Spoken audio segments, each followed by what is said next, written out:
Friends, accrual concept के बारे में बात करते हैं। तो ये एक्रूअल कॉन्सेप्ट है। पहली बात तो ये कि आपको हमेशा अकाउंटिंग प्रोफेशन में जब आप एंटर करेंगे तो हमेशा ऐसे ये कॉन्सेप्ट जो है यूज होगा आपका। हमेशा आपको इसका ध्यान रखना पड़ेगा, हमेशा इसको यूज करना पड़ेगा। इसलिए बहुत इंपॉर्टेंट है, इसलिए बहुत ध्यान से इसको समझें। बहुत जरूरी है कि इसका जो कॉन्सेप्ट है बहुत ही क्लियर हो। अब ये जो वर्ड है एक्रूअल, इसका मीनिंग क्या है इंग्लिश में, ये समझने की जरूरत है।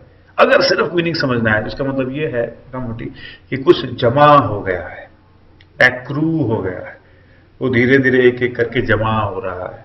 Right, that is what is meaning of accrual. अब देखिए क्या है कि हमने इसके जस्ट पहले पीरियोडिसिटी कॉन्सेप्ट पढ़ा था। तो पीरियोडिसिटी कॉन्सेप्ट क्या कह रहा था कि कह रहा था भाई ऐसा है, हर एक फाइनेंशियल ईयर में आपको यहाँ पे 31 मार्च इंडिया की अगर बात करें तो आपको फाइनेंशियल स्टेटमेंट बनाने हैं, वहां पे बैलेंस शीट होना है और वहां पे प्रॉफिट एंड लॉस स्टेटमेंट दिखाना है।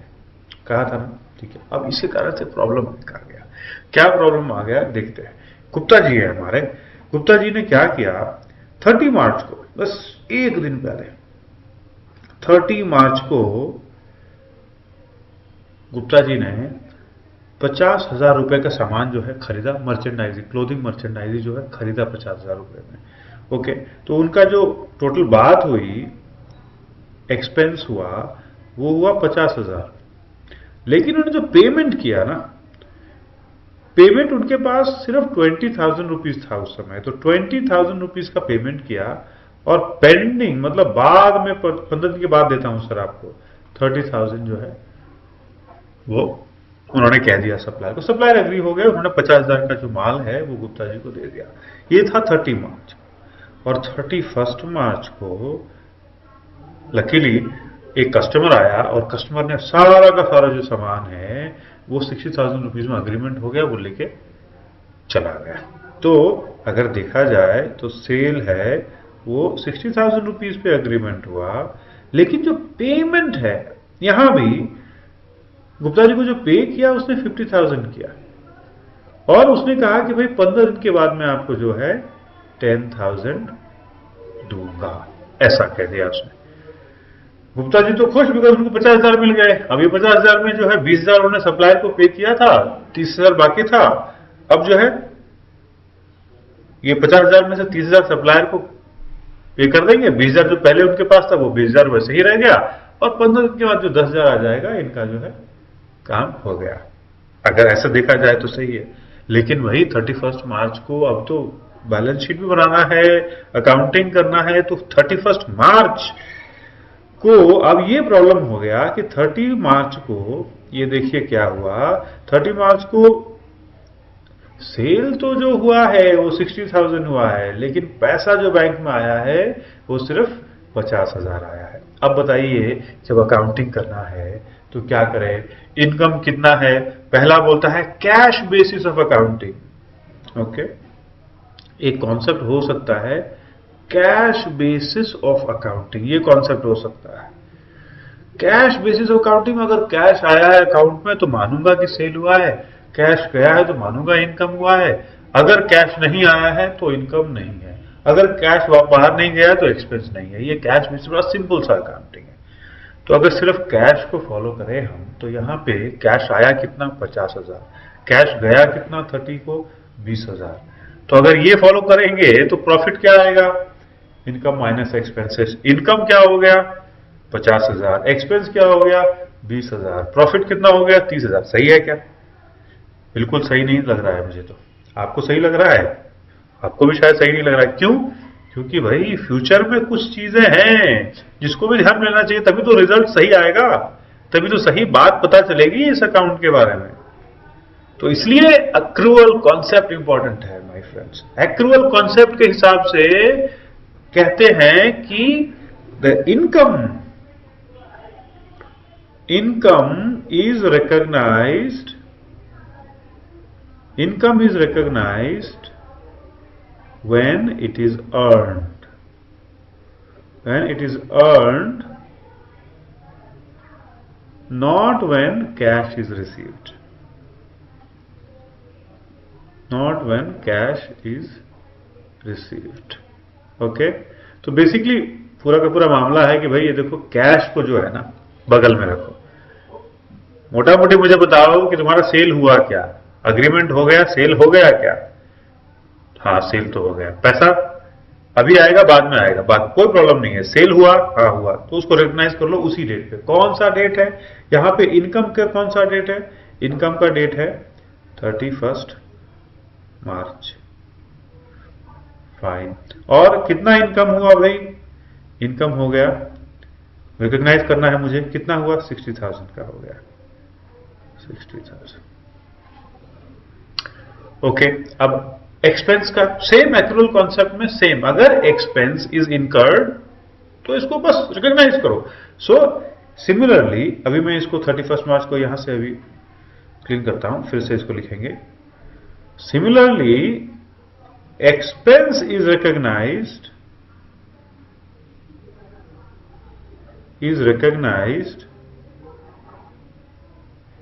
when it is incurred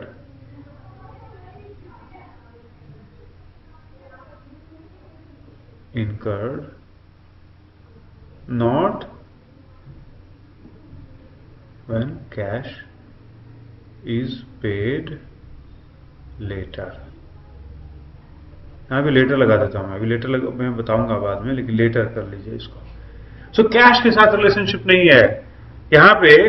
आपने गुप्ता जी ने 50,000 रुपीज का जो है खरीद लिया मर्चेंडाइजिंग, पे तो करना है ना, बाद में पे करें कोई प्रॉब्लम नहीं है, बट आपने 50,000 का खरीद लिया, 50,000 पूरा पे करना है, 20,000 किया, बाद 30,000 करेंगे। लेकिन एक्सपेंस कितना हुआ आपका? तो ऑलरेडी जो अग्रीमेंट हो गया 50,000, so that is the expense we have to show in the book. So according to the accrual concept, what we are going to do is that we are going to say in this particular case, थोड़ा सा मुझे जगह बनाने दीजिए, मैं letter से कि मैं अभी इसको छोटा कर देता हूँ अकाउंटिंग ईयर को। तो 30 मार्च जो है उसको बोलेंगे कि वहां पे एक्सपेंस हुआ था और वहां पे ₹50,000 का एक्सपेंस हुआ था, और 31 मार्च को है जो है वहां पे बोलेंगे इनकम हुआ था और वहां पे ₹60,000 का इनकम हुआ था। और फिर कोई बोले कि भाई बताओ इस साल प्रॉफिट कैसा रहा मिस्टर गुप्ता का, तो आप बोलोगे प्रॉफिट जो है इसके हिसाब से, अक्रूवल कॉन्सेप्ट के हिसाब से प्रॉफिट जो रहा ऐसा रहा ₹10,000, जो कि करेक्ट प्रॉफिट है। करेक्ट कैश से लेते तो ये 30,000 हो जाता है। कैलकुलेट करके देखिए, 50,000 जो है उन्होंने रिसीव कर लिया, पे सिर्फ 20,000 किया, 50 माइनस 20 30,000, वो तो गलत बात हो जाता। ठीक है, तो कैश बेसिस ऑफ अकाउंटिंग नहीं है, एक्रूअल कॉन्सेप्ट है, as simple as that. Fine. अभी जो है थोड़ा देखते हैं कि जो एक्रूअल कॉन्सेप्ट में क्या हो सकता है। एक तरफ इनकम है, दूसरी तरफ एक्सपेंसेस है। तो इनकम और एक्सपेंसेस में एक्रूअल कॉन्सेप्ट क्या क्या आ सकता है, जरा वो देखते हैं। तो एक तरफ इनकम, दूसरी तरफ एक्सपेंसेस, तो क्या पॉसिबिलिटी है? अगर इनकम उसी दिन हो जाए, कैश उसी दिन मिल जाए जिस दिन सेल हो रहा है, तो कोई प्रॉब्लम है क्या? ट्रांजैक्शन डेट तो क्लियर है भाई, 31 मार्च को हुआ है तो उस साल में आ जाएगा, 1 अप्रैल हुआ है तो नेक्स्ट ईयर में चला जाएगा। Same with expense, same date का तो कोई इशू नहीं है। इशू है जब डिफरेंट है। तो इनकम में 2 केसेस हो सकते हैं। ओके, पहला केस हो सकता है कि प्रीपेड, किसी ने जो है पैसा आपको पहले ही दे दिया है, प्रीपेड कर दिया है, लेकिन आपने डिलीवर नहीं किया, आप बोलोगे मैं बाद में डिलीवर करूंगा, पैसा आपके पास आ गया है। ओके, दूसरा केस में जो केस आता है उसको बोलते हैं एक्रूड। इस केस में क्या है? Cash later. इनकम मतलब इनकम हो गया, मतलब मैंने सेल कर दिया, पैसा अभी आया नहीं है, पैसा बाद में आएगा। तो पैसा क्या कर दिया? एक्रू कर दिया। ओके, पैसा जमा हो गया है उसके पास, अभी बाद में आएगा, पेंडिंग है, अभी वो आएगा करके। सिमिलरली एक्सपेंसेस में अगर आप देखेंगे तो एक्सपेंसेस में एक हो सकता है प्रीपेड, आपने जो है पहले ही किसी को जो है पे करके रखा हुआ है लेकिन उसने सर्विस दिया नहीं है अभी तक। और दूसरी बात जो हो सकती है वो ये हो सकता है कि आपने जो है यहां भी आपने जो है एक्सपेंस तो कर दिया लेकिन पैसा आपने पे नहीं किया, बाद में पे करेंगे। जैसा मिस्टर गुप्ता जी का हुआ, उन्होंने क्या किया, 50,000 का जो खरीदा था उसमें से 30,000 बाद में पे करेंगे, ऐसा बोल दिया उन्होंने। तो ये जो वो 30,000 एक्रू हो गया उनका। फाइन। अब ये जो केसेस हैं एक्रूअल में, जब आपका 31 मार्च है, जो अकाउंटिंग डेट है, वहां पे जब पहुंचती है, जब बात जब होती है वहां पे, तो अब कैसे ट्रीटमेंट होगा इन सारी चीजों का, बस मैं ये क्विकली आपको बता देता हूं। कुछ नए टर्म में इंट्रोड्यूस करूंगा, डोंट वरी, बस उस टर्म को ऑब्जर्व कर लीजिए, बाद में अपने आप जो है उसको समझ जाएंगे। तो पहला तो है कि इनकम जो है प्रीपेड है। इसका मतलब क्या है भाई, एडवांस मुझे मिला हुआ है, किसी ने मुझे एडवांस दे दिया है, करेक्ट। एडवांस दे दिया है मतलब मैंने सप्लाई किया नहीं है, तो ये लायबिलिटी है मेरे लिए। अगर मैं सप्लाई नहीं करूंगा तो ये वापस मुझे लौटाना पड़ सकता है, तो ये आ जाता है लायबिलिटी की तरफ, अगर बैलेंस शीट में देखें तो। ओके, और इसको कहते हैं एडवांस रिसीव्ड। एडवांस रिसीव्ड कह करके जितना जो अमाउंट है वो हम डाल देते हैं। ओके, ये लायबिलिटी साइड में आ जाता है। अगर हम एक्रूड वाली बात करें कि इनकम जो है अभी तक पैसा नहीं आया है, मैंने सर्विस दे दिया है, पैसा आया नहीं है, मतलब पैसा आएगा ना भाई, तो ये आ जाएगा असेट की तरफ। ये लायबिलिटी नहीं है, ये मैं मान सकता हूं कि मेरा ये असेट बन गया है, और इसको मैं लिखूंगा ट्रेड रिसीवेबल, करेक्ट। अभी आएगा ट्रेड रिसीवेबल, अभी पैसा आएगा, तो ये है असेट की तरफ जाएगा और लिखा जाएगा कैसा, ट्रेड रिसीवेबल।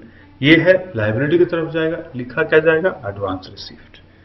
ठीक है, अभी समझिए, अभी बैलेंस शीट तो हमने डिस्कस भी नहीं किया है, मैं जस्ट आपको कुछ कॉन्सेप्ट्स जो है, कुछ वर्ड्स जो है वो मैं आपको समझा रहा हूं, उसको सही तरीके से समझना है, बाद में देख लेंगे।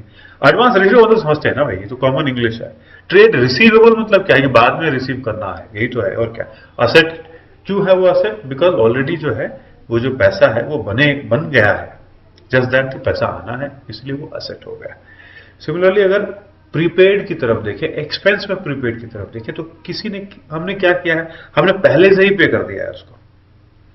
हमने क्या किया है, पहले से ही पे कर दिया है कि इस पर्टिकुलर चीज को मुझे सर्विस नहीं मिला है, तो कहां बैठेगा ये कहां बैठेगा, असेट में बैठेगा ना, बिकॉज मेरे पास पैसा वो जो है अभी तक मुझे सर्विस नहीं मिला है, तो हो सकता है वो वापस वो पैसा ले लूं, तो वो अभी एसेट में ही बैठेगा। किस नेम के अंदर बैठेगा यहां पे, बिकॉज हमने दिया हुआ है एडवांस, तो हम उसको लेंगे ट्रेड एडवांस, ट्रेड ने एडवांस दिया हुआ है, मुझे वो मिलेगा, ये असेट में बैठ जाएगा। ओके, और अगर एक्रूड है मतलब क्या, हमने एक्सपेंस मेरा हो गया बट मैंने पे नहीं किया है, गुप्ता जी ने पे नहीं किया 30,000 रुपीज, तो वो क्या है, लायबिलिटी में बैठेगा ना सर, लायबिलिटी में ही होगा ना, बिकॉज मुझे तो पे करना है। और किस चीज में बैठेगा, ट्रेड पेबल, इसको बोलेंगे ट्रेड पेबल, कि ट्रेड को पे करना है, ट्रेड पेबल।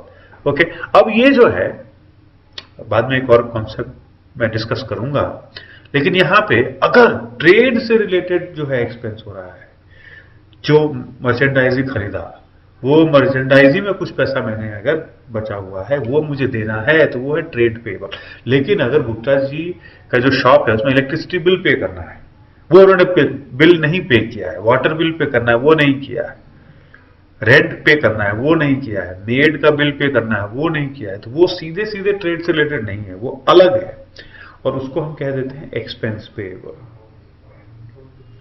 और वो एक्सपेंस पेएबल भी जो है वो लायबिलिटी में जाएगा। ठीक है, तो ये सब टर्म्स हमने डिस्कस किए कि बाद में जब मैं बात करूं इन सब टर्म्स के बारे में, तो आप समझना कि समझ में आ रहा है, और एक्रूअल कॉन्सेप्ट के कारण से ही ये जो सारे टर्म है वो निकल के आए हैं। एक्रूअल कॉन्सेप्ट क्यों है, क्योंकि पीरियोडिसिटी कॉन्सेप्ट है, पीरियोडिसिटी कॉन्सेप्ट नहीं रहता तो एक्रूअल कॉन्सेप्ट नहीं रहता, ऐसे सिंपल है। बट एक्रूअल कॉन्सेप्ट है, पीरियोडिसिटी कॉन्सेप्ट है, तो हमें समझने की जरूरत है कि इसके रिलेटेड, एक्रूअल कॉन्सेप्ट के रिलेटेड क्या क्या वर्ड्स हैं, क्या क्या टर्मिनोलॉजीज हैं, कैसे यूज होते हैं, उनका क्या मतलब है, करेक्ट। तो यहां पे अगर कोई बोले एडवांस रिसीव्ड, मतलब एक्रूअल वाली बात हो गई, क्योंकि वो जो है अब जो है कंपनी को कभी तो जाकर के या तो प्रोडक्ट को सप्लाई करना है, सर्विस को सप्लाई करना है, या तो फिर ये पैसा वापस देना पड़ जाएगा। ट्रेड रिसीवेबल मतलब पैसा मिलेगा बाद में। ट्रेड एडवांस मतलब पैसा मैंने दिया हुआ है लेकिन मुझे सर्विस मिला नहीं है, तो ये पैसा वापस भी मिल सकता है, इसलिए ये असेट ट्रीट कर लो। ट्रेड पेएबल मतलब मुझे पे करना है बाद में। एक्सपेंस पेएबल मतलब ये पे करना है तो ठीक है, अब ये भी समझ गए हम कि असेट में क्यों जाएगा, ये भी समझ गए हम कि लायबिलिटी वाले साइड में क्यों जाएगा। अब भाई असेट क्या है, लायबिलिटी क्या है, सर क्या बात कर रहे हो, अभी तक तो आपने असेट और लायबिलिटी की बात ही नहीं करी है। अभी के लिए मेरे फ्रेंड्स, असेट मतलब समझ लिए अच्छा चीज, लायबिलिटी मतलब समझ लीजिए बुरा चीज, मतलब पे करना है खर्च। अभी के लिए उतना समझिए, बाद में है तो असेट और लायबिलिटी भाई तो पूरा किस्सा है सर, उसकी तरफ हम लोग चलेंगे, और अपने पास ऑप्शन नहीं है, हमें तो वो बहुत अच्छे तरीके से समझना भी है। तो फ्रेंड्स, ये था एक्रूवल कॉन्सेप्ट। ओके, सो अब आप होपफुली नहीं भूलेंगे, ये बड़ा इंपॉर्टेंट सा कॉन्सेप्ट है। एक्रूवल कॉन्सेप्ट में income is recognised when it is earned, expense is recognised when it is incurred. और कुछ लोग आपको ऐसे भी बोलेंगे कि income and expenses are recognised on mercantile basis. Mercantile मतलब राइट देयर एंड देन, हो गया। इनकम हो गया मतलब वो बिजनेस ट्रांजैक्शन, ट्रांजैक्शन पैसा नहीं, वो बिजनेस में अग्रीमेंट हो गया क्या, आपने माल ले लिया क्या, कैश बाद में पे करने को प्रॉब्लम नहीं है। तो मर्केंटाइल जैसे ही हुआ वैसे ही। तो income and expenses are recognised on mercantile basis, ऐसा भी बोल सकते हैं। तो मैं लिख देता हूं वैसे, आप कंफ्यूज ना हो। expenses are recognized on mercantile basis. Fine, so accrual concept clear हो गया। अब देखते हैं एक्रूवल कॉन्सेप्ट के आगे कौन सा कॉन्सेप्ट है, और वो कॉन्सेप्ट जो है, अब एक्रूवल कॉन्सेप्ट हर जगह हेल्प करेगा, डोंट वरी, हर जगह हमें हेल्प करेगा एक्रूवल कॉन्सेप्ट, जब हम लोग बात करेंगे अकाउंटिंग में। ऑलराइट, ठीक है, तो ये था एक्रूवल कॉन्सेप्ट फ्रेंड्स, आगे चलते हैं।